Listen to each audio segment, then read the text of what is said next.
तब्बल 7.5 वर्ष देवेंद्र फडणवीस साहेब राज्याचे गृहमंत्री आहेत आणि 7.5 वर्षांमध्ये जर एकूण महाराष्ट्राचा क्राईम रेट बघितला, विशेषतः महिलांवरील लैंगिक अत्याचारांच्या जर घटना बघितल्या, तर त्या सगळ्यात जास्त वाढीव आलेख हा फडणवीस साहेबांच्या काळातला आहे। हे फार गांभीर्यानं नमूद केलं पाहिजे की साधारणतः 15 दिवसाखाली लातूर जिल्ह्यातल्या उदगीरमध्ये एका 9 वर्षाच्या चिमुरडीवर अत्याचार झाला। 1 महिन्यापूर्वी माजलगावमध्ये इयत्ता 7वीला शाळेत जाणाऱ्या मुलीला बाजूच्या हॉटेलला 3 मुलांनी जबरदस्तीने नेऊन तिच्यावर अत्याचार झाला। आम्ही पीआयला सातत्याने कॉन्टॅक्ट करतो, पण माजलगावचा पीआय आमच्यासोबत बदमाशी करतो आणि तो आरोपीला अजूनही अटक करत नाहीये। उलट पीआयनेच त्या आरोपीला कुठे फरार केले का अशी आमची धारणा आहे।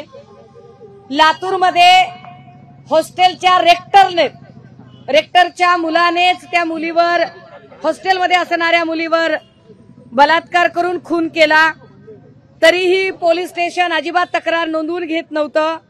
या मुलीचा दुसऱ्यांदा पोस्टमार्टम सोलापूरमध्ये झालं आणि त्यानंतर मुंडे नावाच्या पीआयवर प्रचंड म्हणजे आम्हाला मोर्चा वगैरे काढावा लागला आणि त्यानंतर या ठिकाणी गुन्हा दाखल झाला।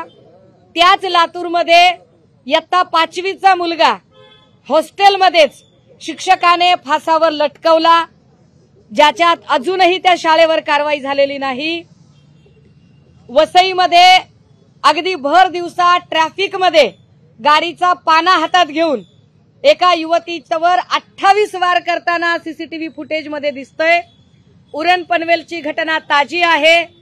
वरळीमध्ये नाकवा कुटुंब उघड्यावर आलं, ज्या मिहिर शहाच्या पोराने गाडीने फरफटत त्या नाकवा ताईंना तिथपर्यंत नेलं, त्याचं पुढे काय झालं अजूनही कळलं नाही।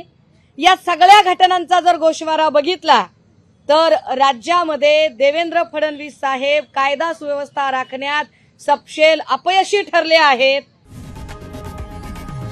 लोकशाही मराठी ऐका, पहा, जागरूक रहा।